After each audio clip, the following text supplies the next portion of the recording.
Hi, good morning. Today is February 29th. It's the last day of the month, right? So, whoever has a birthday, uh,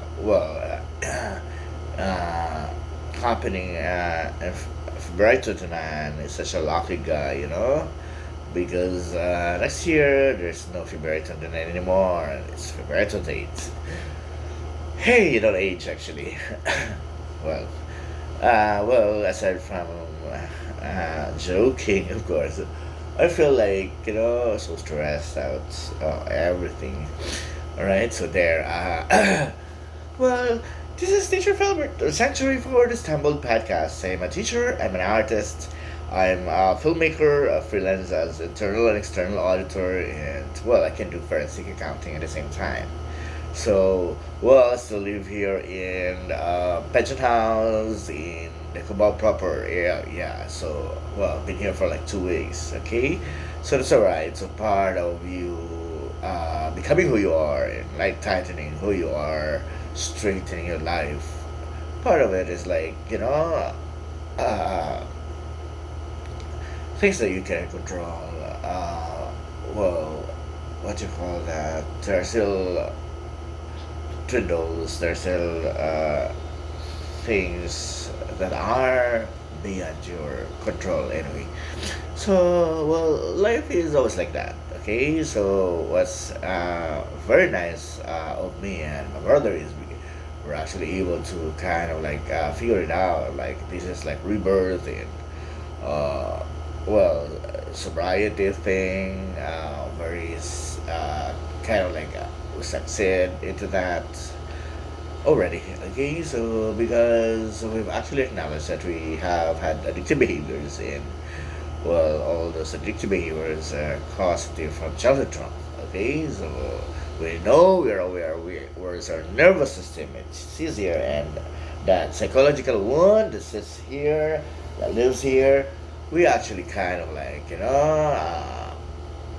treat it. Okay, so right now I'm still medicated, not heavily, but yes, I'm medicated. Okay, by prescription. Okay, it's not anymore the other thing.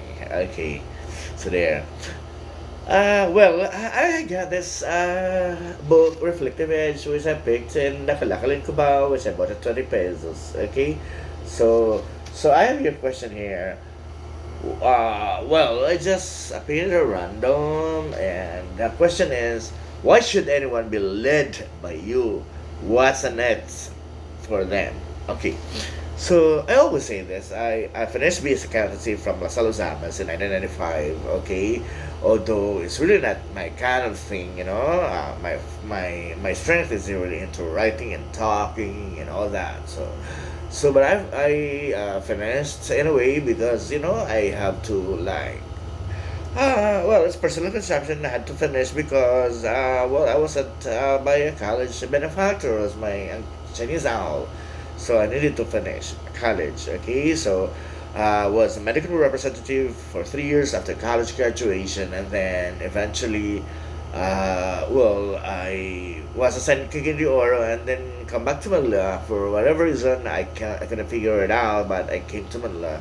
And then I did apply as a math teacher in Obi Montessori, but was not accepted as a teacher, but was accepted as internal auditor. And on my third year, I was picked to replace an outgoing teacher because he migrated to the US and I had to replace him for his teaching gigs. Okay, there were like two of them. Okay, so there I became a teacher, and to legitimize my teaching, I had to enroll enroll in a special program with Obi Montessori. It's an 18-unit professional education. Okay, uh, well, massively, I'm grateful of that opportunity. Where our teachers were all from depth and all that, very riveting, scholastic professionals. Okay, that got us into Prof Ed, and I was so happy of that opportunity, actually. So there.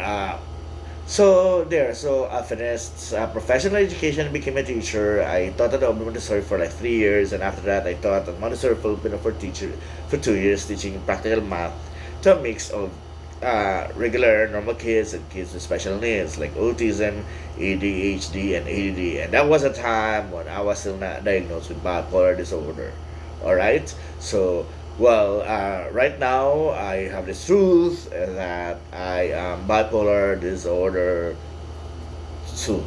All right, so the template of being bipolar is I always have this bipolar rages and what you call this. I am aware that I am depressed every day and I cannot contain, and I cannot like sit doing massive desk works for that matter. Okay, so I know that I can only pull through things that are project based and goal oriented.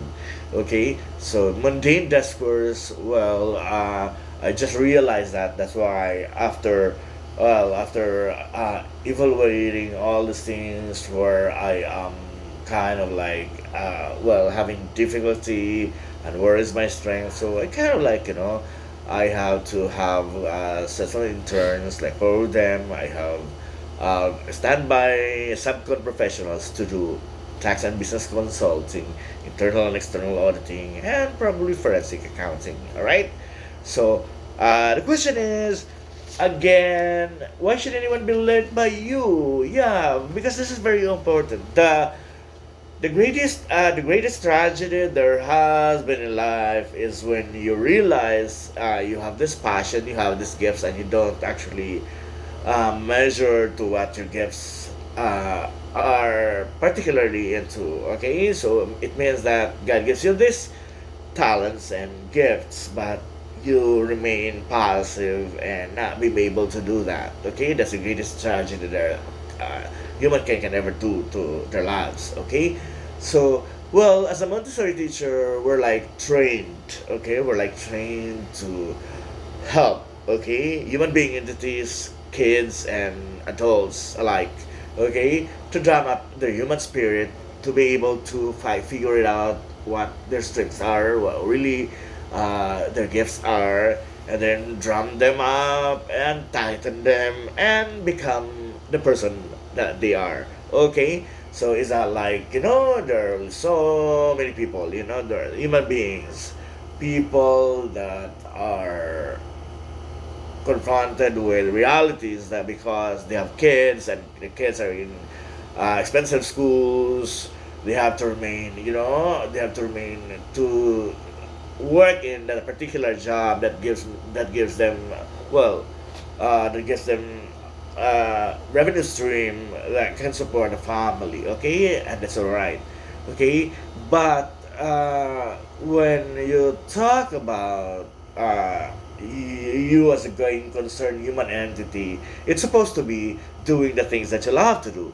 Okay, so that's why I'm very particular with my family and with relatives, family and friends. I really kind of like help them realize who they are actually, and their strengths. Okay, and tighten them. Okay, so because I would say I'm a victim myself because I know that I'm very good in the other kind of field, like maybe into arts, writing and storytelling and all that. Okay, but I was be a psychiatrist student, so I did finish that anyway. So there. So when I went to Obi Montessori and did teach and became a student of professional education, then I was confronted with the reality that indeed I have to find myself back and I have to live the kind of life that that's been afforded to me. God gives me all these talents, but I kind of like work into a different endeavor. But yeah, but I have to kind of like respect the discipline as well because it puts food in the table. Okay, so now I realize that I have to do 50-50 or 60-40. Okay, and being able to realize that I'm bipolar disorder too, bona fide PWD, and cannot pull through massive desk works and all that. So, and this defiant attitude. So, thank you, Gabor Mate, for letting me realize that because of our childhood trauma that causes these addictive behaviors, and we kind of like figure it out and battle against them. Okay, so it's been like 2 months since we are actually experiencing sort of sobriety, bright line, all that. Okay, so there. What else? Yeah, you need to be like any basketball player, for example, in the NBA, in the PBA, or any other kind of sports. Okay, and even in acting, there are coaches. Okay, okay. So Maria Montessori being a medical doctor in psychiatry, and we kind of studied. Personally myself studied her teachings and lessons and all that. So realize it's not just Montessori is not just an educational system. Okay, okay. So it's also a way of life. Okay, it's a method. It's a method to treat dementia as well, and it's a way of life. Okay, it's non-sectarian. Okay, because being able to express yourself actually. Okay, express yourself because you love what you're doing.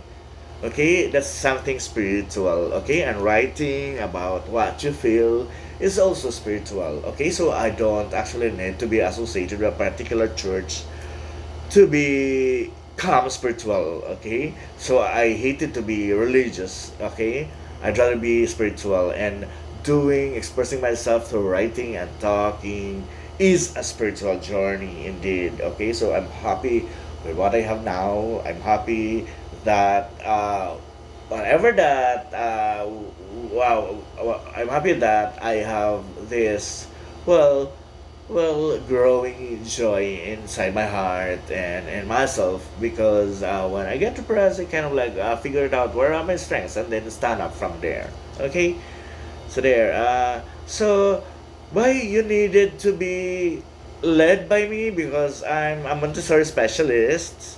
Okay, so our strength is really to actually help you figure your strengths as well. Okay, so once we figure them out, we tighten them and become your persons. Your become the persons that you are supposed to be.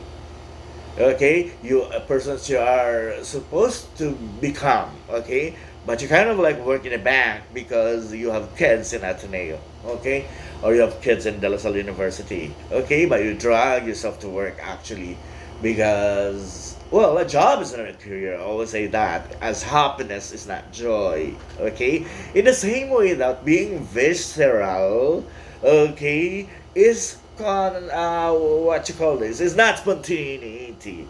It's not spontaneity, it's eloquence. Okay, so there. You have to be led by a Montessori inspired teacher, because our core is drumming the human spirit, helping you drum up your human spirit to be able to find your strength, your core, your truth. Okay, and once you do that, you become content, you become joyous. You're because state of happiness is variable. You can be happy today, tomorrow you're happy, the next time when you don't have money anymore, you're not happy anymore. But when you have joy and you wallow, for example, in depression, you dwindle. You grapple from oblivion, something of like a particular struggle. Okay, so but you get up because you know you have strength, and you know exactly where to get up from, where to stand up from. Okay, so there. So we can be jack of all trades. We can be just who we are on the basis of our strengths. Okay, okay. So there. So you have to be led by Montessori teachers. We are like life coaches. Okay, okay. So like I told you, you cannot play balls when you don't have professional coaches hovering upside down. All right. Okay. So there. What else? What was the question? What's in it with you guys? Some of you guys don't actually realize that what you have right now is not what you love. Indeed. Okay. So when you make money, when you already make money, you kind of like figure out that you have a career when you drag yourself to work. Okay. So when you have money, you think that success is all about money. Success is all about having this and that. Success is having a house, a mansion, a palace. But you are a corrupt politician. You are a magnanakaw, okay? But you are a corrupt, okay? Corporation that infuses, okay? Sophisticated IT systems to a particular government agency. But you live in mansions. You have beautiful girlfriends. Okay? So when you learn to love yourself and you have joy in your life because you love what you do and you love what you're doing, joy is overwhelming. Okay? It can stop you from wanting more. Yeah, because if you kind of associate success with happiness, then success is superficial. Because to be honest, you cannot measure happiness. Okay?